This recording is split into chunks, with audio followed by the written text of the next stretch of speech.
Well, in this video, we are going to discuss about the topic number 4, and the name of the topic is gravitational field, potential, and energy.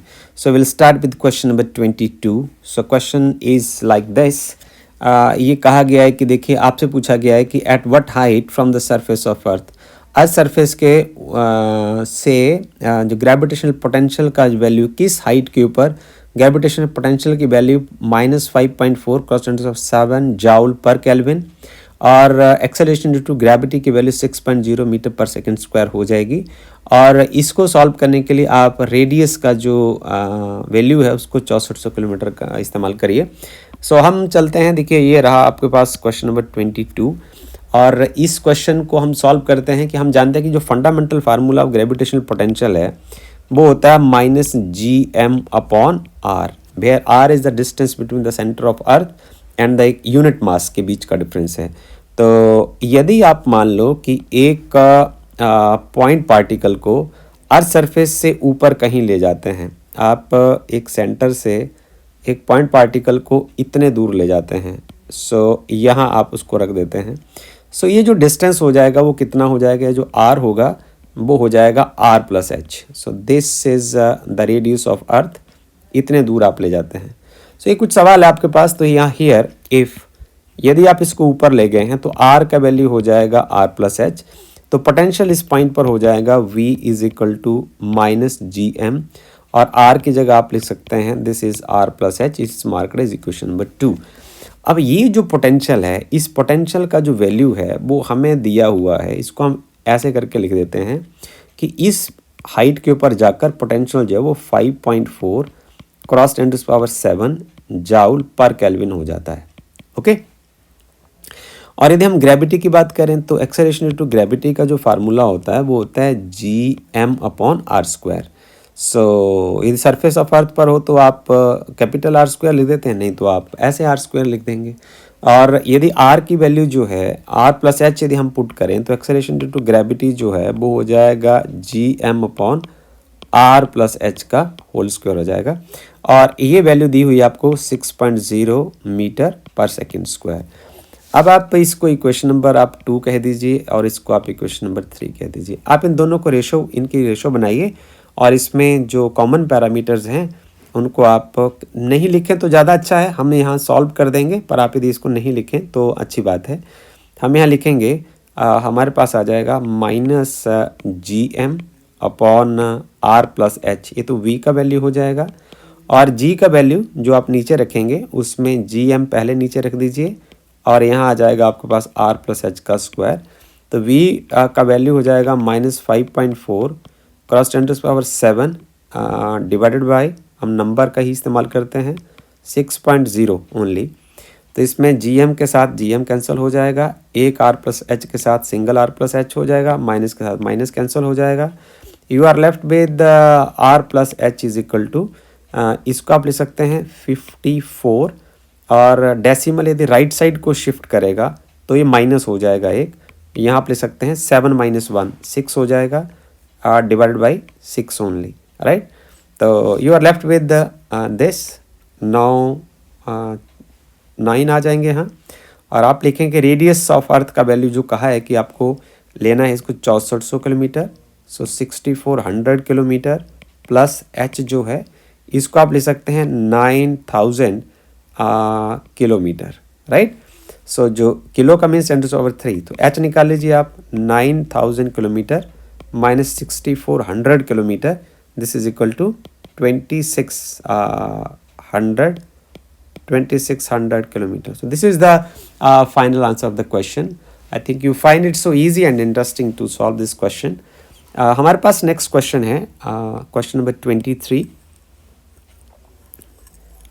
Black board साफ करना पड़ेगा हमें अपना, और अब हम चलते हैं क्वेश्चन नंबर 23 के ऊपर। सबसे पहले हम क्वेश्चन को अच्छे तरीके से पढ़ने की कोशिश करेंगे और उसके बाद हम इसको समझेंगे। उन्होंने कहा कि जो dependence of the intensity of gravitational field, intensity of gravitational field का मतलब किसी पॉइंट के ऊपर ग्रेविटेशनल फील्ड वहाँ कितना है।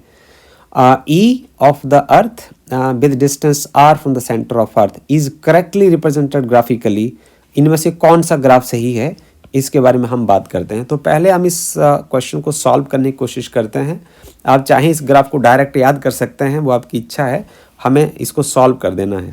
देखिए आपके पास ये अर्थ सरफेस है और अर्थ सरफेस के बाहर आपके पास यदि कोई पॉइंट मास m है, ये देखिए ये हो गया m और ये हो गया सेंटर ऑफ अर्थ और m is the mass of the earth, right. और दोनों के बीच का जो डिस्टेंस है इसको हम ले लेते हैं स्मॉल r से रिप्रेजेंट कर देते हैं, right. So this distance is r। तो जो फोर्स लगेगा इस स्टेज पर वो क्या होना चाहिए, F is equal to gravitational constant mass of earth mass of the point object upon square of the distance. ये इक्वेशन नंबर 1 हो गया। अब जो इंटेंसिटी ऑफ ग्रेविटेशनल फील्ड होगा उसको हम E से लिख देते हैं और यह force upon unit mass, force upon mass, तो आपके पास रह जाएगा it is Gm upon r square. So this is equation number 2। और यदि आप सरफेस ऑफ अर्थ के ऊपर आ जाते हैं, यदि आपका जो पॉइंट मास है इस पॉइंट पर चला आता है, मीन्स आप इसको यहाँ ले आते हैं, तो मैथमेटिकल लैंग्वेज हम उसको ये कह देंगे कि जो r है वो रेडियस ऑफ अर्थ के बराबर हो जाएगा and intensity of gravitational field जो है वो हो जाएगी Gm upon r square. So eight that point of time this is capital R square. This is equation number 3। अब हम यहाँ शेल थ्योरम का इस्तेमाल करेंगे। देखिए यदि हम आपका जो पॉइंट मास है उसको हम अर्थ के अंदर ले आते हैं, फॉर एग्जांपल आप यहाँ ले आते हैं, means you are now at a point P, इस पॉइंट पर आप आ जाते हैं, तो आप देखिए कि जो फोर्स ऑफ अट्रैक्शन कितना लग गया। बड़ा इंटरेस्टिंग एक्सप्लेनेशन है इसका। तो हम दोबारा फिर इस प्रोसेस को दोबारा दोहराने की कोशिश करते हैं। देखिए इस पॉइंट पर जो फोर्स लगेगा वो लगेगा G and this is mass of the shell and mass of the point particle और r स्क्वायर हो जाएगा। इसको हम इक्वेशन नंबर 4 कह देते हैं। जरा ध्यान से देखना है। और यहाँ देखेंगे और मास ऑफ द शेल, मतलब शेल थ्योरम ये कहती है कि जो मास अंदर रहता है, मतलब सरफेस के जो इनसाइड होगा सिर्फ वही मास कंट्रीब्यूट करता है। और जैसे हम ये कहें कि इस पॉइंट के ऊपर सिर्फ ये मास जो है जो अर्थ सरफेस के इस पॉइंट P के इनसाइड है वो सिर्फ वो कंट्रीब्यूट करेगा, जो इससे बाहर रह जाएगा वो कंट्रीब्यूट नहीं करेगा। तो मैं ये कह सकता हूँ कि इस ms को दिस पार्ट इज ms ना, दिस पार्ट इज, ये जो मास अंदर है इसको हम बोलेंगे mass of the shell. So mass of shell of mass of earth के कंपैरिजन में यदि हम लिखने की कोशिश करें तो हमारे पास आ जाएगा ms mass of the shell upon mass of the earth की रेशो क्या हो जाएगी, मास होता है आपके पास वॉल्यूम इंटू डेंसिटी 4/3 पाई, और इसमें रेडियस क्या होगी, इसमें रेडियस हो जाएगी r³ और इंटू रो, और जो मास ऑफ द अर्थ क्या होगा 4/3 pi radius of earth r³ into rho. So rho से रो कैंसिल हो जाएगा, 4/3 से 4/3 कैंसिल हो जाएगा। You are left with now, देखिए mass of the shell is equal to small r³ upon capital R³ into mass of earth. अब आप इसको उठाइए और इस फार्मूले में पुट कर दीजिए। आप देखेंगे जो फोर्स लगेगा दोनों के बीच में वो आपके पास आ जाएगा G upon R square and Gm upon R square into ms का वैल्यू पुट कर दीजिए। This is R³ upon capital R³ into mass of अर्थ। तो R स्क्वायर से यहाँ 2 चले जाएंगे, 1 रह जाएगा and then we have acceleration due to gravity inside the surface of earth is equal to, that is F upon m, force upon the mass of the point particle, and we are left with the this is G time mass of earth upon r³ into r हो जाएगा। So but we have observed, हमने ये देखा कि जब तक हम outside the surface of earth थे तो आपके पास जो acceleration due to gravity है that varies as 1/r square, right? And inside the surface of earth the acceleration due to gravity also varies, is directly proportional to r। तो जब आपका जो point mass है सरफेस ऑफ अर्थ के अंदर है तो इंटेंसिटी ऑफ ग्रेविटेशनल फील्ड जो है it varies as directly proportional to r। When you go outside the surface of earth, surface of earth के बाहर आप क्या देखते हैं कि जो इंटेंसिटी ऑफ ग्रेविटेशनल फील्ड है वो 1/r स्क्वायर से वेरी करती है। तो हम इसका जो ग्राफ है वो कुछ इस तरीके का ये हो जाएगा, देखिए। ऑप्शन बी जो है इसमें करेक्ट है। Intensity of gravitational field is directly proportional to R when the value of R is less than R. Less than R होने का मतलब क्या है कि आप का जो मास है वो अर्थ सरफेस से के अंदर है, कभी यहाँ हो सकता है, यहाँ कहीं भी हो सकता है। जब r is equal to R के बराबर है, दिस मीन्स आपका जो मास है वो इस सरफेस के ऊपर आ गया है और सरफेस के बाहर ये बेरी कर रहा है 1/r² से। सो ये यहाँ देख सकते हैं आप। So this means that option number B is correct in this case. So this is very interesting question for you to attempt. So now will go for another question. आप इसको डायरेक्टली भी याद कर सकते हैं, वो आपकी इच्छा है, but I have explained it how to solve this question. So now another question is question number 24. So it's very interesting question. We are going to attempt this question, question number 24. हम सबसे पहले question को बड़े ध्यान से पढ़ेंगे और question को समझ आ जाएगा तो उसको करना बड़ा आसान हो जाता है। देखिए, a body of mass small m is taken from the earth surface to a height equal to twice the radius of the earth. So the change potential energy कितनी चेंज होगी। देखिए भाई, सवाल जो है वो कुछ इस तरीके का है। इसका हम सबसे पहले डायग्राम बना देते हैं और आप क्या करते हैं, आप सरफेस ऑफ अर्थ से एक पॉइंट मास को उठाते हैं और आप उसको यहाँ ले जाते हैं। और इसमें क्या है, ये जो हाइट है, ये कहा है कि ये जो हाइट है वो 2 टाइम रेडियस ऑफ अर्थ के बराबर है, राइट। और ये सेंटर ऑफ अर्थ है और ये रेडियस ऑफ अर्थ हो गया। आप ये बताइए कि पोटेंशियल एनर्जी कितनी चेंज होगी। तो हम सबसे पहले तो हम फंडामेंटल फार्मूला लिखेंगे और उसमें हम चेंज करेंगे। जो पोटेंशियल एनर्जी किसी पॉइंट पर पार्टिकल की होती है उसका फार्मूला है minus attractive potential energy minus GMM, और दोनों मासेस के बीच में फ़र्क कितना है। तो यदि आप सरफेस ऑफ अर्थ से आप चलते हैं तो देखिए आपका जो इनिशियल पोटेंशियल एनर्जी क्या होना चाहिए। देखिए, पहले शुरू में जब सरफेस ऑफ अर्थ में है, ये मास ऑफ अर्थ हो गया और ये मास जो आपने यहाँ सरफेस ऑफ अर्थ के ऊपर रखा हुआ है और इस स्टेज पर दोनों के बीच का डिस्टेंस कितना है, r है। तो इसको हम इक्वेशन नंबर 1 कह देते हैं। फिर आप देखिए जो फाइनली ये कहाँ पहुँच जाता है, आप इसको यहाँ तक ले जाते हैं। अब देखिए फंडामेंटल फार्मूला वही रहेगा, Gm और मास ऑफ द पॉइंट पार्टिकल। अब दोनों के बीच का डिस्टेंस कितना हो गया, दोनों के बीच का डिस्टेंस हो गया, ये वाला पार्ट जो है वो 2r हो जाएगा और ये नीचे वाला जो पार्ट है वो r हो जाएगा, r हो जाएगा। So this total is 3 time r. So this is equation number 2. So now will find that the change in gravitational potential energy क्या हो जाएगा। Change in gravitational potential energy is the final potential energy minus initial potential energy. So this is minus GMM, ये तो common आ जाएगा। तो final potential energy के लिए 1/3r पहले आ जाएगा और माइनस 1/r आप उसे सब्ट्रैक्ट कर देंगे। So it is equal to minus GM small m, and from here you can write this is 3r LCM आ जाएगा, यहाँ से 1 आएंगे और यहाँ से 1 माइनस 3 आ जाएगा। So this is equal two plus plus 2/3 and this is GM small m upon r.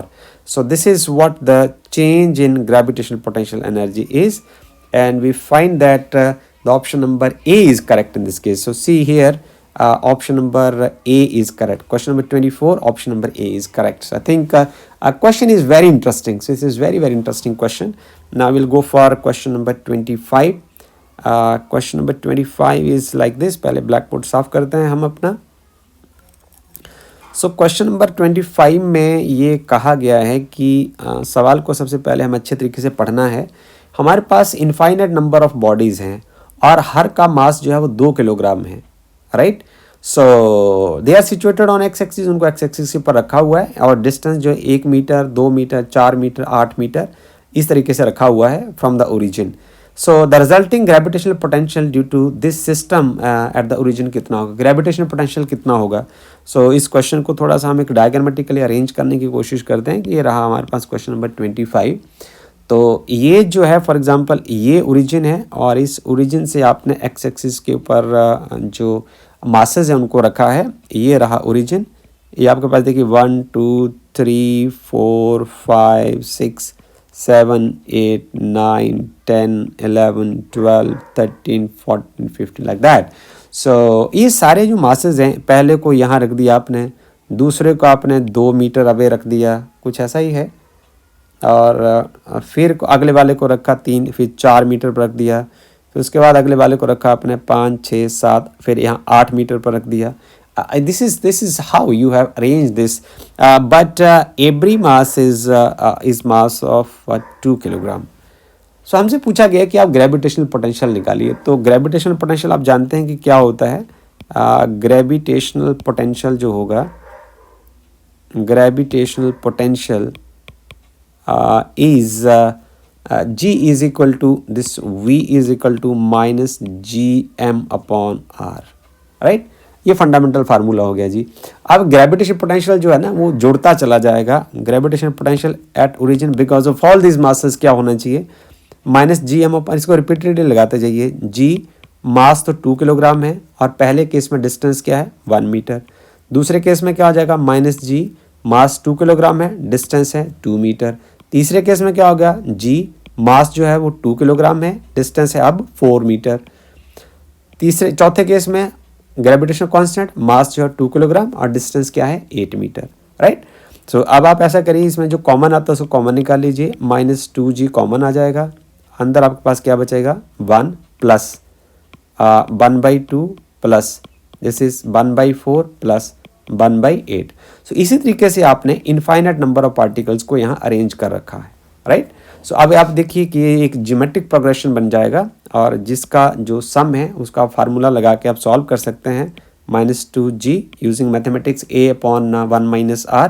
So first term is 1 and then first term 1 minus R, जो कॉमन रेशियो होगी वो 1/2 होगी, इसको आप निकाल सकते हैं। And you are left with -2G into 1 upon 1 minus 1/2 is 1/2. So this is equal to -4 times G. So this will be the gravitational potential at the origin. I think you find this question is very interesting. और इसका सही answer जानने के लिए हम चलते हैं अगले पेज पर। तो ये रहा -4G. So you will find that question number 25, option number C is correct in this case, right? So now we'll go for question number 26. So question number 26 is हम सबसे पहले सवाल को पढ़ने की कोशिश करते हैं। क्वेश्चन नंबर 26 हमारा कैसा रहेगा, दिस इज क्वेश्चन नंबर 26। कहा गया हमसे कि which one of the following plots represent the variation of the gravitational field on a particle with distance r due to thin spherical shell of radius r। बड़ा interesting सवाल है। अभी हमने जो क्वेश्चन किया था पहले हमने अर्थ का किया था, अब हम ऐसा क्वेश्चन कर रहे हैं जिसमें हमारे पास एक शेल है और एक मास जो है उसके बाहर है, राइट। आपको ये पूछा गया है कि जो ग्रेविटेशनल इंटेंसिटी ऑफ ग्रेविटेशनल या ग्रेविटेशनल फील्ड जो है वो किस तरीके से वेरी करेगा इस केस में जब आपका जो इनर स्फीयर है, ये जो इनर स्फीयर है वो अंदर से खाली है, यहाँ कुछ नहीं है। तो इस केस में सवाल को आप कैसे हल करेंगे, हम शुरू करते हैं इससे जी। देखिए जी, आपका एक मास तो हो गया m इधर और ये हो गया मास ऑफ अर्थ, इसका मास हो गया कैपिटल है। तो इनिशियली इन दोनों के सेंटर के बीच का जो डिस्टेंस है वो है r, initial distance is r। सो ना सी जो ग्रेविटेशनल फोर्स क्या होगा वो होगा g और this is mass of earth, this is point mass और दोनों के बीच का स्क्वायर रख दीजिए, डिस्टेंस का स्क्वायर कर दीजिए। क्वेश्चन नंबर हम 1 कह देते हैं। यदि हम सरफेस ऑफ अर्थ के ऊपर आ जाते हैं, फोर्स क्या रहेगा, ग्रेविटेशनल फोर्स, ग्रेविटेशनल फील्ड हमें क्या देते हैं, gravitational field is the intensity of gravitational field, वो क्या हो जाएगी, force experience by the point mass at that point, right. So यहाँ जब आप आ जाएंगे तो ग्रेविटेशनल फोर्स कितना लगेगा, Gm/r², question number 2। Very interesting. When you will go inside, so आप जब इसके अंदर चले जाएंगे, when you will go to certain point inside, when you will go certain point inside the sphere, so if you will go to certain point inside the sphere, what will happen, you see when you will reach to this point P, so क्या होगा, you are inside the shell। अब इसमें क्या होगा कि जो ये वाला पार्ट है इसके बाहर वाला जो पार्ट है it will not contribute to the force of attraction, right. अब इसके अंदर वाला जो मास होगा that will contribute only. So in this case the mass inside this shell is equal to 0. Inside this point P is equal to 0. So we can say that gravitational field is equal to 0. And intensity of gravitational field Eg is equal to 0. Right? So this intensity of gravitational field Eg varies 1 by r square outside the shell, but inside the shell intensity of gravitational field is equal to 0. So now see here on the graph कि आपका कौन सा graph जो suitable है. I think this is C 26B is the correct option. आप ध्यान से देखें तो यही एक करेक्ट ऑप्शन है कि यहाँ देखें इस से इस पॉइंट तक there is no intensity of gravitational field. Intensity of gravitational field is 0. But when you reach on the when ये देखिए इस केस में आप देखिए कि यहाँ है, यहाँ जो आर है वो कैपिटल आर के बराबर हो जाता है और इसके बाद ये जो वेरिएशन है वो 1 बाई आर स्क्वायर से वेरी कर रहा है. सो इसके साथ ही मैच करता है और ये रीजन जो है here intensity of gravitational field is 0. Hence option number B is correct. Right. Now question number 27 is इसमें दिया गया है कि पार्टिकल जिसका मास m है is situated at the centre of the spherical shell. उसको एक शेल के अंदर रखा गया है जिसका मास m है और इसकी रेडियस a है. आप कुछ ऐसे देखिए कि ये है एक शेल और जिसके अंदर एक पार्टिकल है जिसका मास m है उसको रखा हुआ है और ये शेल का अपना मास भी m है. राइट. अब इस शेल की जो रेडियस है खोखला जिसको हम कह सकते हैं रेडियस a है. आपसे पूछा गया है कि the magnitude of gravitational potential निकालिए आप at a point situated at a/2. तो एक ऐसे पॉइंट पर आप पोटेंशियल निकालिए at a point a/2 from the centre of the shell. Right. So जो पोटेंशियल किसी पॉइंट पर होगा आपको एक सिंपली समझना है कि जो शेल के अंदर जो पोटेंशियल होगा वो कांस्टेंट होगा. So this is question number 27. इसको करना कैसे है, किसी पॉइंट पर जो पोटेंशियल होगा वो sum of the two because of the shell होगा और दूसरा जो पोटेंशियल होगा बिकॉज ऑफ दिस पार्टिकल. तो हमें कह सकते हैं कि जो V1 है potential due to spherical shell क्या होगा. हमारे पास जनरल फार्मूला जो पोटेंशियल का होता है ना वो होता है -gm/r. सो इसमें जो मास होता है वो यूनिट मास होता है. जो सेकेंड मास होगा वो यूनिट मास रहेगा और दो मासेस के बीच का जो डिस्टेंस होगा. Right. So in this case in the first case potential due to spherical shell में क्या होगा, दिस इज -gm अपॉन. अब देखिए ये पहले केस में जो रेडियस है वो है a, ये आप देख सकते हैं ड्यू टू स्फेरिकल शेल और इसके अंदर पोटेंशियल कांस्टेंट होगा तो इसको मैं लिख सकता हूँ -gm/a. But in another case plus दूसरा जो potential due to the particle क्या होगा, particle is located at this point. तो इसमें जो gm का वैल्यू तो सेम रहेगा, this is -gm. But here in this case the distance between the unit mass and the mass m located at point P is a/2. तो ये हो जाएगा a/2.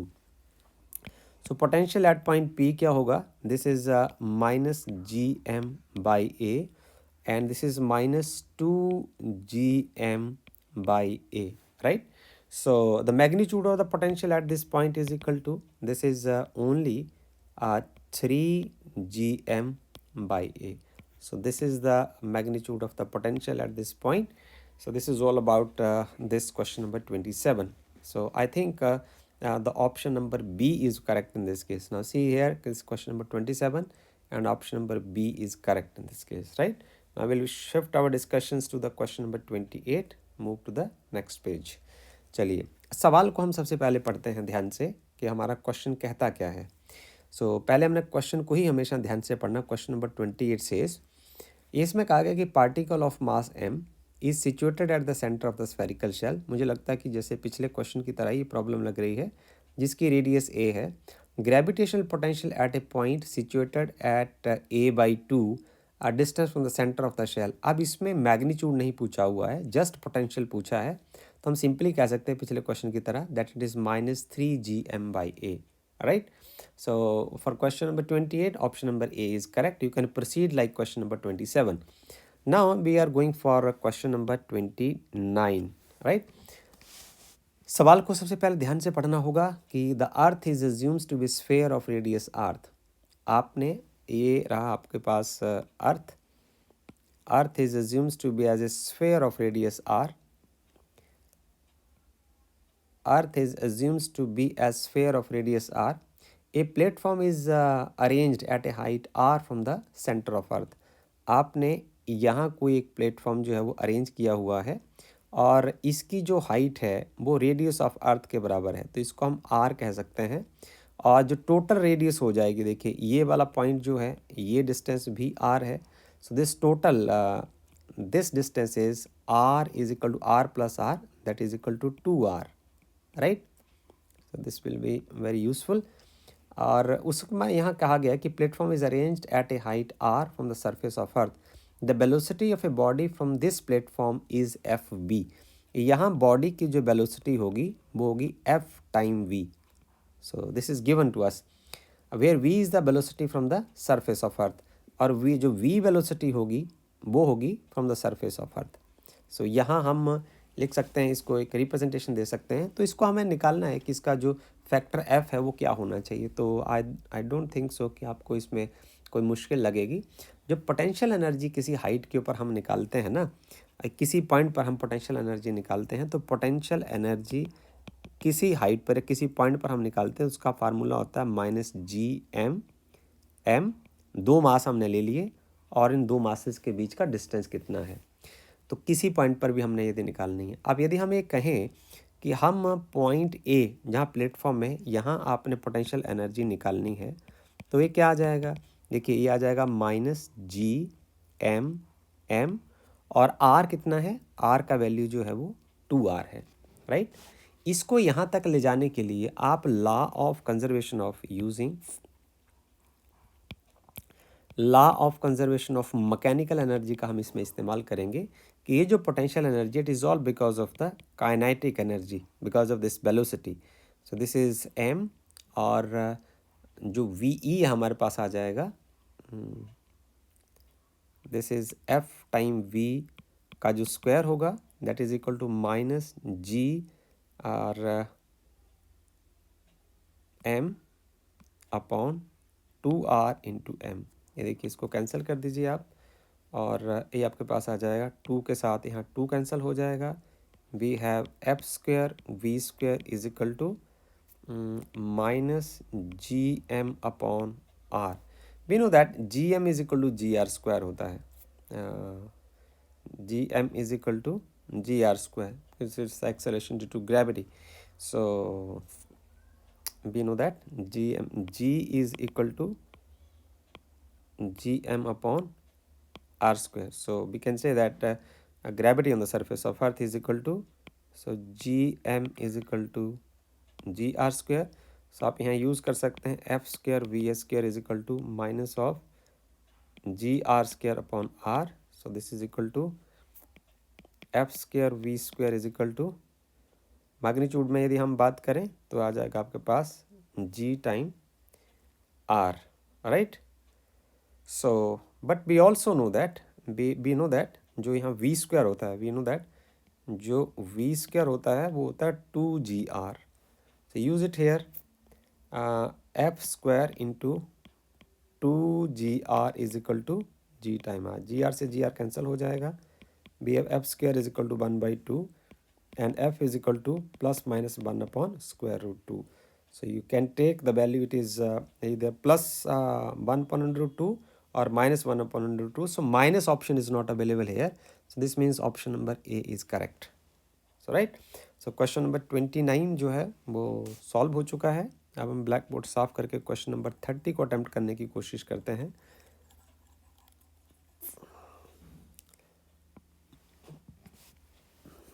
This is question number 30. Question दिया गया कि assuming the radius of the earth is R and the change in gravitational potential energy of the body of mass M. दोबारा फिर से क्वेश्चन वैसा है,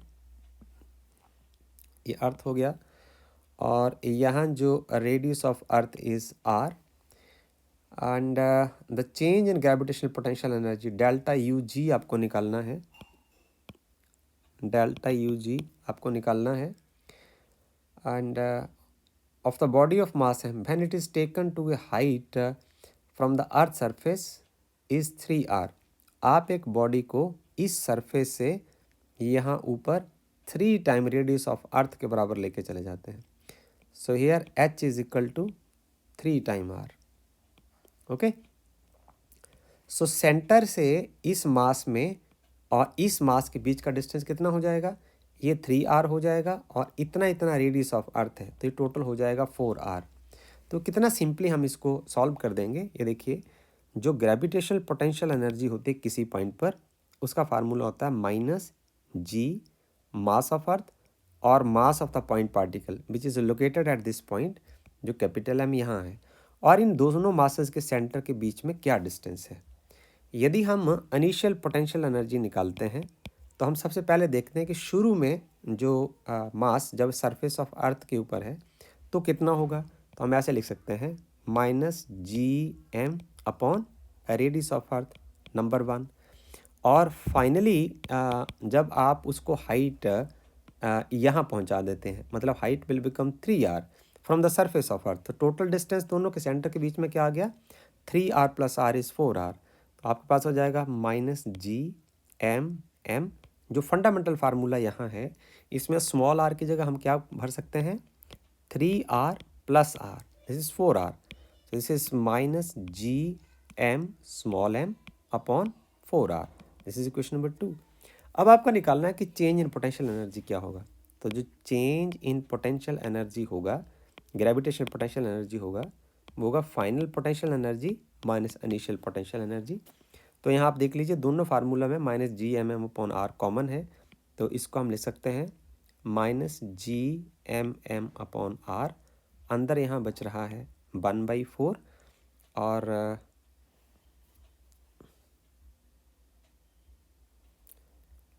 प्लस आपके पास आ जाएगा, ये आ जाएगा आपके पास माइनस 1. और इस final potential energy minus G M M upon R, minus minus करके जो है वो प्लस हो जाएगा. इसको हम साफ ही लिखना पसंद करते हैं. ये हमारे पास हो जाएगा, ऐसे लिखते हैं क्योंकि आपको दिक्कत नहीं लगनी चाहिए. Final potential energy is minus G M M upon 4r minus initial potential energy is minus G M M upon R. तो ये आपके पास आ जाएगा minus G M M upon 4r plus G M M upon R. So now you take minus G M M upon 4r common, minus G M M upon R common. यहाँ से आपके पास रह जाएगा 1/4 और यहाँ -1. So this is minus G M M upon R and here LCM आपके पास आ जाएगा 4. This is 1 - 4, right.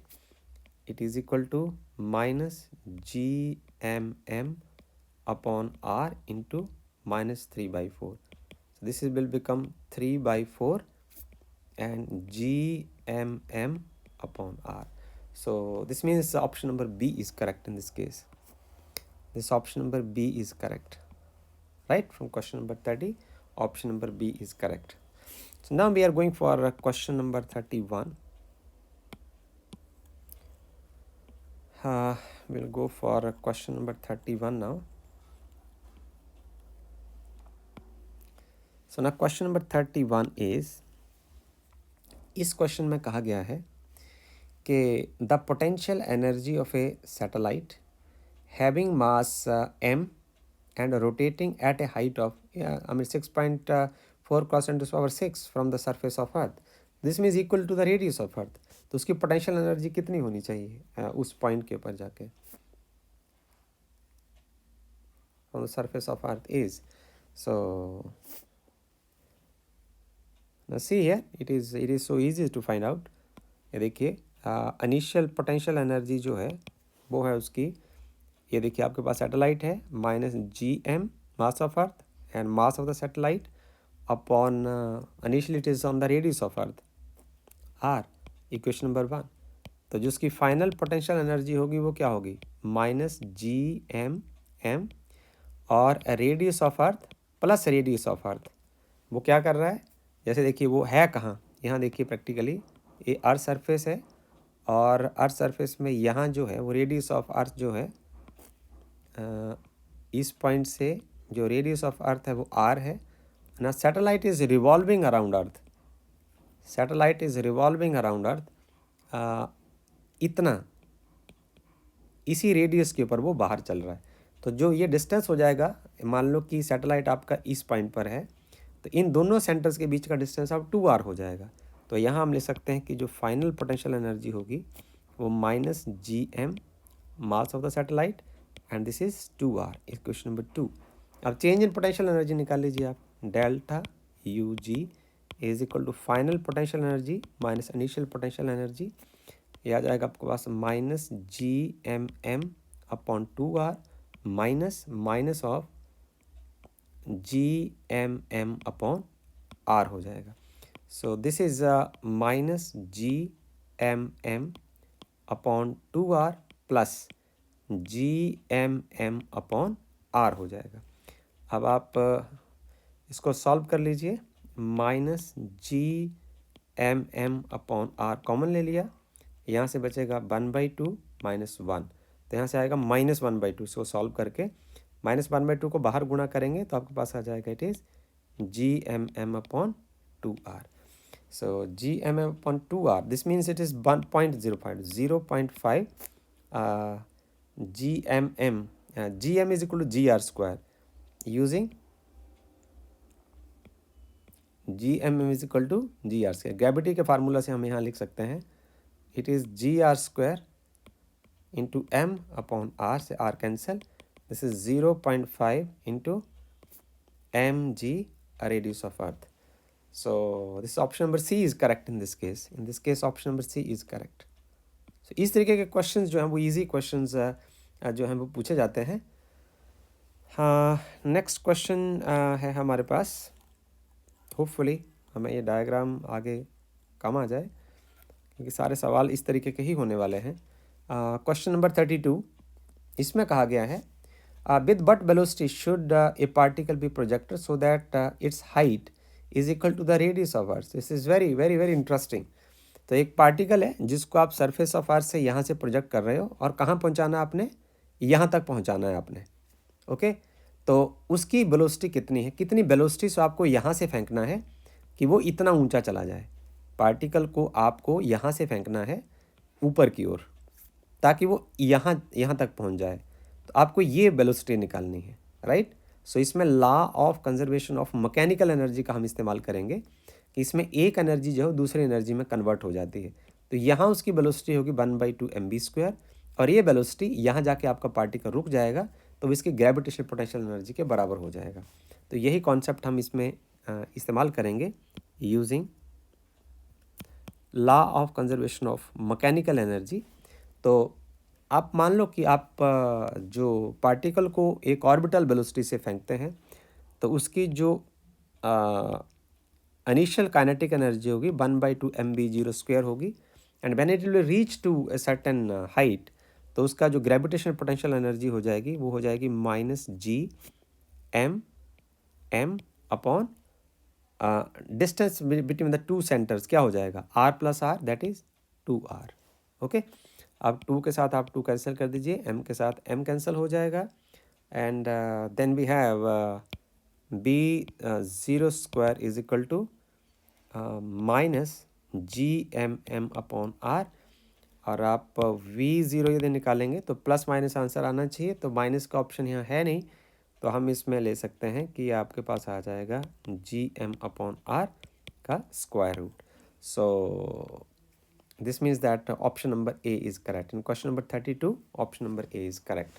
With this, I am going to close this video. Thank you.